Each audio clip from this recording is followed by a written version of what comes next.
duhat. Gusto na naman ng duhat ngayon. Ayan. Bumili po ako ng 2 kilong duhat. Papatikim ko sa aking mga alaga dito. Tsaka, ano tawag dito?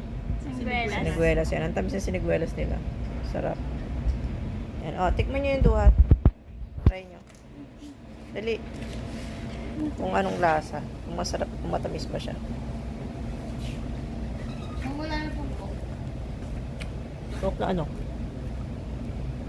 Wala na dito. Order mo sa kabila. Nikki! Nikki! Kain ka muna. Mas lang kayo, mabasa po. Harap ba?